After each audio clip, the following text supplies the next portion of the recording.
ऐसा है वो हम कर देंगे, चाहे वो कोई भी हो। दोस्तों, अगर कोई भी ये रोशन रोही से अगर विवाद करते हैं, गाली गलौज करते हैं, उससे पहले उसके भाई यानी बड़े भाई कह लीजिए, उसका मैनेजर कह लीजिए, उसके से करना पड़ेगा, जो कि बिट्टू सिंह से सामना करेगा, तब रोशन रोही के साथ अगर कोई विवाद कर सकते हैं। क्योंकि अभी देखिए, फिलहाल में अभी देखिए लगातार सोशल मीडिया पे वीडियो वायरल हो रहा है। एक इंटरव्यू दिया है यानी बिट्टू सिंह, जो कि रोशन रोही का मैनेजर कह लीजिए, उसका बड़े भाई कह लीजिए, वो कुछ भी कह लीजिए, क्योंकि एक भाई का हर हमेशा साथ देता है। जब भी ज़रूरत पड़ते हो जब भी ज़रूरत पड़ता है वहाँ खड़ा रहता है बिट्टू सिंह। और बिट्टू सिंह ने एक इंटरव्यू में बताया है, जो कि अभी फ़िलहाल कितने लोगों का इंस्टाग्राम पे जाकर गाली गलौज करते हैं, रोशन रोही के साथ कुछ भी करते हैं, उन्हें खुलेआम मैंने देखा जाए तो बिट्टू सिंह ने कहा है, अगर कोई भी उसके साथ गाली गलौज उड़ाते हैं, लेकिन उसी का जो गाली देके विरोध करके आगे बढ़ना चाहता है ना, उसका हम उड़ा देते हैं। कुछ करते हैं तो उससे पहले मुझसे सामना करना पड़ेगा। और उसको यानी देखा जाए तो जो भी गाली देगा उसको हम डिलीट कर देते हैं, क्योंकि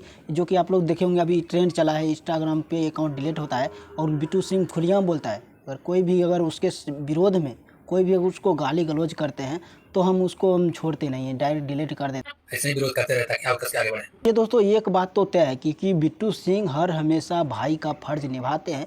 और उसका जितने भी मैनेज करने वाला, जो कि जितने भी गाना का मैनेज होता है और कुछ भी होता है, वो हर एक चीज़ मैनेज करता है बिट्टू सिंह। और देखा जाए तो जब भी कोई विवाद करता है तो ये बात सही बोला है, सबसे पहले बिट्टू सिंह ही एक ऐसा मैनेजर है जो कि रोशन रोही का, जो कि सबसे पहले उसको मैसेज करता है। जो कि आप लोग देखेंगे कई लोग इंस्टाग्राम पे देखिएगा तो उसका अकाउंट यानी स्क्रीनशॉट लेकर, बिट्टू सिंह का अकाउंट लेकर ये कुछ भी विवादित बात बोलते रहता है। लेकिन हाँ, ये बात सही है, जितने भी नहीं देखा जाए तो जितने भी बिट्टू सिंह ने बोला है ये सब बात, ये बात बिल्कुल राइट है। क्योंकि जब भी कुछ नहीं रोशन रोही पे विपत्ति आता है, नहीं देखा जाए तो कोई भी विवाद करना चाहता है, कोई गाली गलौज करता है, सबसे पहले वहाँ पे खड़ा होता है वो होता है बिट्टू सिंह। लेकिन आप लोग क्या सोचते हैं इन दोनों भाइयों की जोड़ी देखकर आप लोग को कैसा लगता है, आप लोग कमेंट में ज़रूर बताइएगा।